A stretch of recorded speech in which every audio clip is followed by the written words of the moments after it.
Assalamualaikum warahmatullahi wabarakatuh. Perkenalkan, nama saya Siti Fatimah dari kelas 6 SIP 1 Prodi Akuntansi. Di sini saya akan menjelaskan metodologi penelitian, sistematika, usulan penelitian, skripsi, kuantitatif, latar belakang masalah, berisi latar belakang masalah, identifikasi masalah, rumusan masalah dan batasan masalah, tujuan dan manfaat penelitian. B. Tinjauan pustaka, berisi uraian teori atau rujukan yang memberikan argumentasi teoretik terhadap konsep-konsep yang menjadi fokus penelitian hipotesis.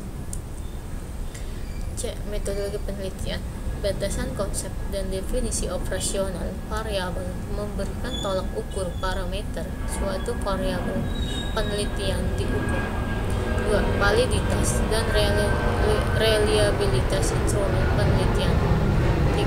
Teknik pengumpulan data, memberikan penjelasan teknik pengumpulan data yang digunakan. 4. Populasi sampel dan teknik pengambilan sampel, memberikan penjelasan yang menjadi suatu populasi, sampel, jumlah populasi dan sampel serta teknik pengambilan sampelnya. 5. Teknik analisis data, memberikan penjelasan teknik analisis atau uji statistik yang digunakan. Perlu diingat bahwa penggunaan teknik analisis data harus konsisten dengan jenis datanya. Metodologi penelitian. A. Latar belakang masalah, berisi latar belakang masalah, identifikasi masalah, rumusan masalah, dan batasan-batasan masalah, tujuan dan manfaat penelitian.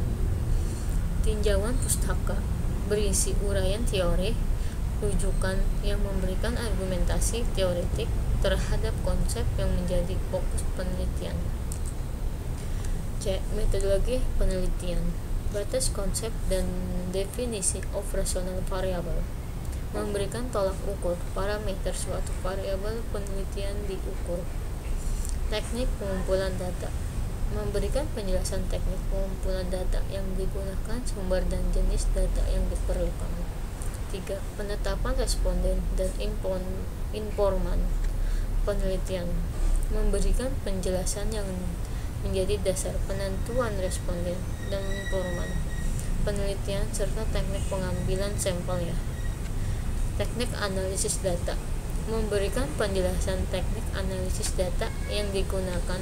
Perlu diingat bahwa penggunaan teknik analisis data harus konsisten dengan jenis datanya. Jelaskan pendekatan yang digunakan, proses penafsiran, dan penyimpulan hasil penelitian. Metodologi penelitian, teori, konsep, dan perumusan hipotesis. Landasan teori, usahakan pustaka harus terbaru, buku yang harus relevan dan asli dari jurnal ilmiahnya. Uraikan dengan jelas penelitian pustaka yang menimbulkan gagasan dan mendasari penelitian yang akan diajukan. Tinjauan pustaka, menguraikan teori, temuan dan bahan lain yang diperoleh dari acuan yang dijadikan landasan untuk penelitian yang diusulkan. Uraian tinjauan pustaka menjadi landasan untuk menyusun kerangka atau konsep yang akan digunakan dalam penelitian. Tinjauan pustaka mengacu pada daftar pustaka. Manfaat landasan teori, memperdalam pengetahuan tentang bidang yang diteliti, mengetahui hasil penelitian yang berhubungan yang sudah pernah dilaksanakan, memperjelas masalah penelitian, penulisan sumber catatan, format dasar, teks, nama keluarga pengarang, tahun terbitan, nama pengarang teks, tahun terbitan. Landasan teori, grand teori, teori sebelumnya, penulisan sumber catatan, nama belakang dan tahun. Kepemimpinan adalah kegiatan mempengaruhi orang lain agar ikut serta dalam mencapai tujuan umum. Cons and O'Donnell 2008. Mayang Sahari 2002 menunjukkan bahwa kualitas audit dapat diproduksikan dengan spesialisasi industri auditor. Kerangka konsep, paradigma penelitian merupakan pola pikir yang menunjukkan hubungan antar variabel yang akan diteliti.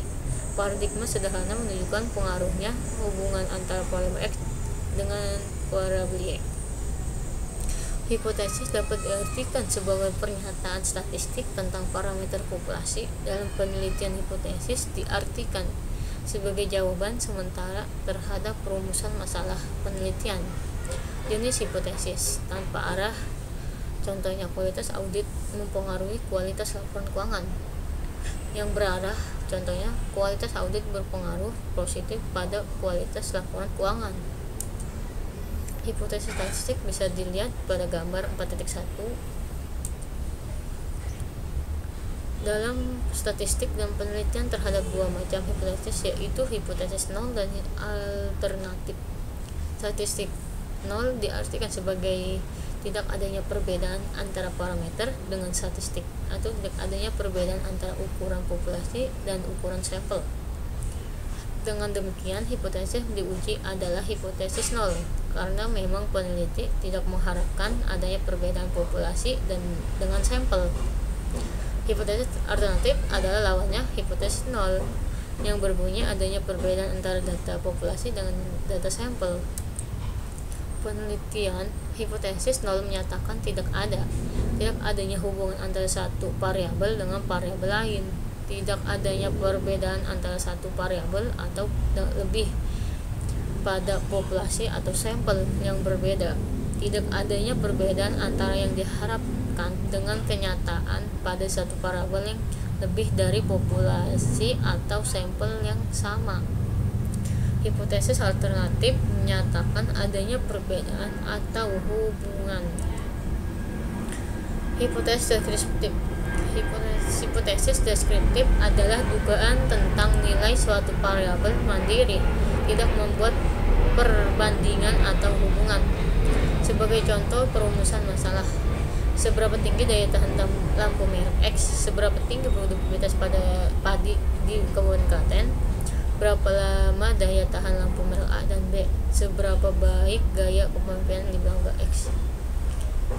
Dari tiga permasalahan di atas, maka rumusan hipotesisnya adalah daya tahan lampu merek X 800 jam, produktivitas di Kabupaten Klaten 8 ton, daya tahan lampu merek A 450 jam, dan merek B 600 jam. Gaya kepemimpinan di lembaga X telah mencapai 70% dari yang diharapkan. Statistik yang digunakan untuk menguji hipotesis deskriptif bisa dilihat dalam tabel ya. Hipotesis komparatif adalah pernyataan yang menunjukkan dugaan nilai dalam satu variabel atau lebih pada sampel yang berbeda. Contohnya bisa dilihat ya. Statistik yang digunakan untuk menguji hipotesis komparatif bisa dilihat dalam tabel. Hipotesis asosiatif adalah suatu pernyataan yang menunjukkan dugaan tentang hubungan antara dua variabel atau lebih. Contohnya bisa dilihat ya. Statistik yang digunakan untuk menguji hipotesis asosiatif bisa dilihat dalam tabel. Hipotesis kausal atau sebab akibat. Hipotesis kausal adalah suatu pernyataan yang menunjukkan dugaan tentang pengaruh dua variabel atau lebih. Contohnya, rumusan masalahnya adalah apakah gaya kepemimpinan mempengaruhi efektivitas kerja. Rumus dan hipotesis nolnya adalah gaya kepemimpinan berpengaruh positif pada efektivitas kerja. Sekian dari saya. Wassalamualaikum warahmatullahi wabarakatuh.